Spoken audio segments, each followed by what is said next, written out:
Halo, nama saya Disti Diandrani, NIM saya 2312107001 dari jurusan Marketing Komunikasi. Hari ini saya ingin memaparkan final exam dari mata kuliah Human Communication and Interpersonal Skill, yang dimana saya mengambil materi tentang media literasi. Oke, saya akan menjelaskan secara singkat pendahuluannya.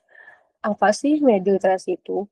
Ternyata media literasi itu bukan soal bisa pakai media sosial atau bisa baca berita online, tapi soal cara kita memahami dan menyikapi, pesan yang kita konsumsi setiap hari. Karena sekarang itu hampir semuanya, semua hal itu dari opini, public trends, atau sampai membangun branding diri itu banyak dipengaruhi oleh sosial media.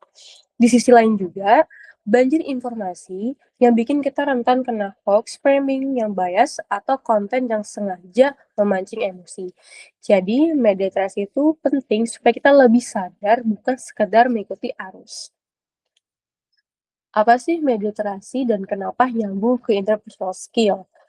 Nah, media literasi itu penting agar penggunanya mampu memahami, menilai, dan menyampaikan pesan secara kritis dan bertanggung jawab.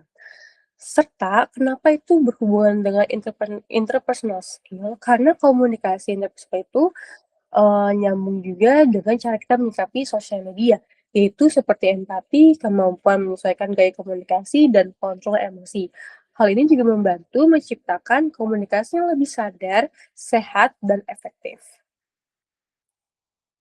Oke, bagian paling penting dari media literasi itu adalah berpikir kritis. Kenapa? Karena di era digital sekarang itu pemberitaan atau konten semuanya tuh udah serba cepat dan terkadang nggak semuanya tuh benar apa yang tadi bisa kita sebut hoax. Kenapa kita harus berpikir kritis? Karena dengan berpikir kritis kita tuh bisa memilah-milih berita yang emang ini baik untuk kita konsumsi dan baik untuk kita tinggalkan. Nah, berpikir kritis itu adalah kemampuan menganalisis informasi, nilai kredibilitas sumber, serta membedakan fakta dan opini. Dan menurut saya juga, inti dari literasi media ini adalah kebiasaan untuk tidak langsung percaya, sehingga kita sebagai mahasiswa tuh dapat lebih bijak dan bertanggung jawab dalam berkomunikasi di ruang digital. Dan saya akan menampilkan beberapa video, singkat saja. Program makan bergizi gratis adalah salah satu program paling denial yang pernah gue lihat secara langsung. Orang lupa bahwa kebijakan itu berhasil bukan hanya karena niat baik, tapi karena kerja baik. Mungkin niat MBG baik, ngapus stunting, hapus kelaparan, dan sebagainya. Oke, next videonya. Teman-teman, kalian udah lihat posannya Neo Historia yang ini belum? Ya, dan gue sendiri pun mengalami. Gue hari ini sudah mengalami 20 ancaman pembunuhan. Itu Oke, sesuai dengan judulnya, media literasi dan hidup mahasiswa, yang dimana saya ambil cuplikan konten yang dari konten creator yang membahas tentang isu politik, yang dimana saat itu sedang marak-maraknya voters pemilihan presiden. Nah, di sini konten creator tersebut itu cukup bisa memilih kata-kata atau membagikan informasi secara fakta, karena mereka melampirkan beberapa situs berita langsung dari yang paling validnya gitu. Sehingga literasi media ini dan berpikir kritis itu menjadi keterampilan penting bagi mahasiswa di era digital. Yang tadi, jangan terlalu mudah percaya tentang informasi yang ada gitu, tetap kita harus kelola kembali. Serta melalui aktivitas seperti blogging, podcast, diskusi, film, dan pemanfaatan media sosial secara positif, mahasiswa juga dapat meningkatkan kemampuan literasi sekaligus juga berpikir kritis. Karena konten-konten yang disajikan oleh kreator tersebut adalah salah satu konten yang cukup rumit dan juga bermanfaat, karena jarang Gen Z sekarang itu emang menyukai tentang politik, tapi mereka bisa men-share yang dimana akhirnya orang-orang terinformasi tentang keadaan politik seperti itu. Nah, hal ini juga baik lagi penting buat mahasiswa menjadi pengguna media yang cerdas dan bertanggung jawab di tengah informasi yang semakin kompleks.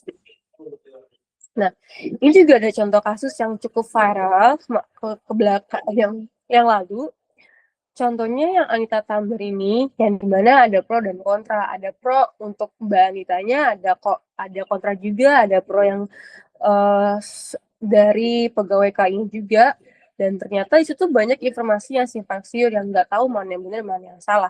Seharusnya sih menurut saya tuh berita seperti ini nggak perlu viral juga, tapi entah kenapa di Indonesia tuh berita seperti ini menjadi suatu hal yang seru gitu.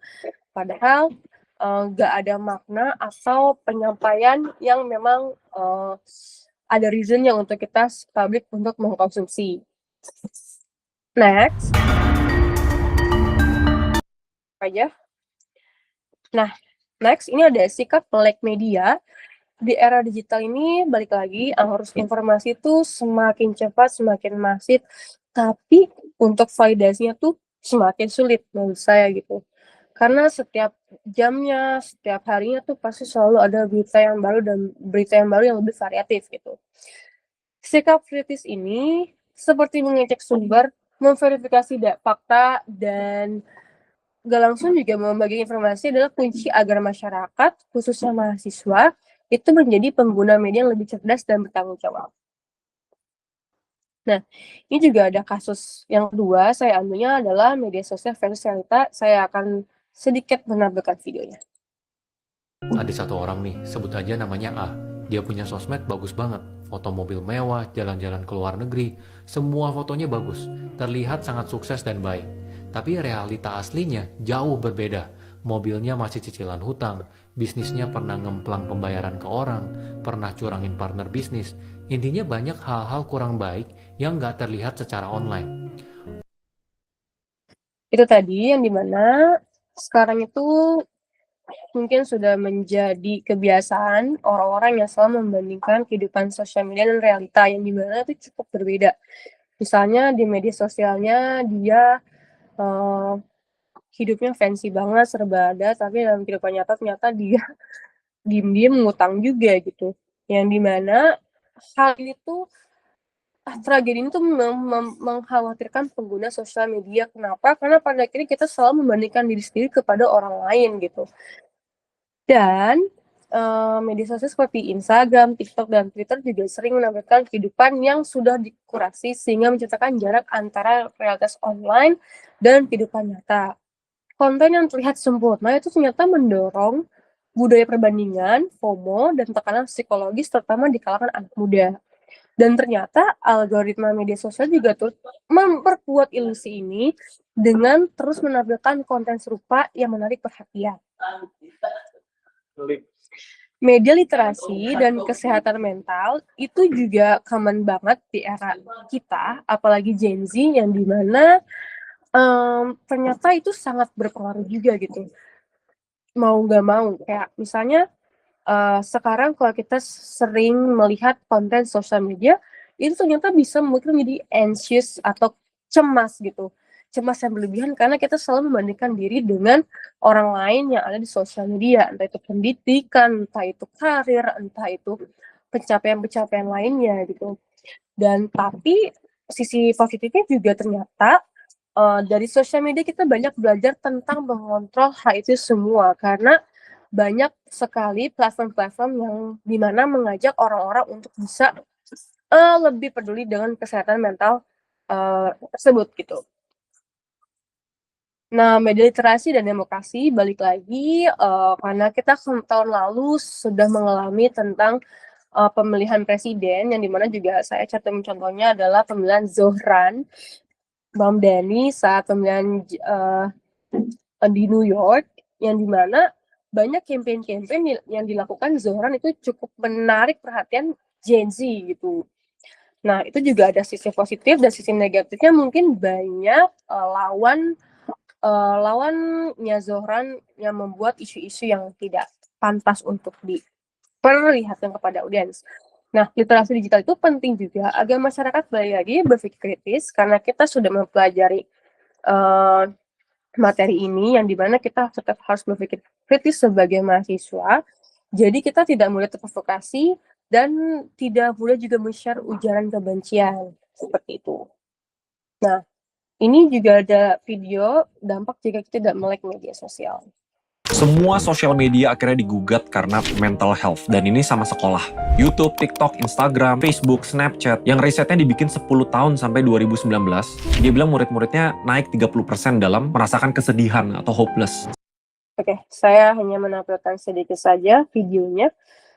Kenapa bisa seperti itu? Karena balik lagi, karena kita terlalu kecanduan sosial media, semua serba instan, dimana kita banyak men-skip hal-hal penting, yang dimana kita selalu membandingkan diri sendiri dengan keadaan yang ada di sosial media, yang dimana kita jadi kurangnya kontrol dalam durasi, frekuensi, dan pemilihan konten.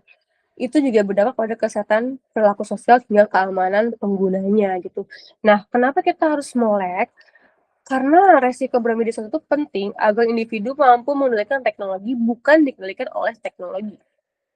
Nah, peran kita sebagai individu adalah media sosial itu memiliki dampak besar banget. Banyak juga positifnya, tapi tidak dipungkiri juga banyak juga negatifnya gitu. Nah, gimana itu bisa kita menjadi suatu pengguna yang baik itu balik lagi ke diri kita sendiri. Kenapa? Karena harus kita yang bisa memfilter itu semua, harus kita yang bisa memilih mana konten yang baik dan mana konten yang emang perlu di-share dan mana konten yang emang perlu kita konsumsi gitu. Penggunaan yang bijak itu dapat meningkatkan kepercayaan diri, keterampilan komunikasi, dan perluasan relasi, sementara penggunaan yang tidak terkontrol dapat memicu ketergantungan konflik dan kesalahpahaman dalam hubungan sosial. Ini ringkasan saja dari materi yang saya paparkan. Di era digital ini, arus informasi dari media sosial tuh bener-bener luas banget. Dengan adanya influencer, itu bisa menyebar dengan sangat cepat. Yang dimana kita sebagai mahasiswa tetap harus berpikir kritis dan harus menjaga statement yang kita punya, karena kita tahu ini adalah bukan suatu hal yang harus kita sebarkan bila konten tidak baik. Tapi jika kontennya baik, itu emang harus kita bagi kepada orang lain. Penutup, di tengahnya derasnya arus informasi digital, literasi media, berpikir kritis, dan kesadaran akan kesehatan mental bukan lagi pilihan, melainkan kebutuhan. Dengan menjadi pengguna media yang baik, yang bijak, kritis, dan bertanggung jawab, kita tidak hanya melindungi diri sendiri, tetapi juga ikut membangun ruang digital masyarakat yang lebih sehat, cerdas, dan beretika. Terima kasih.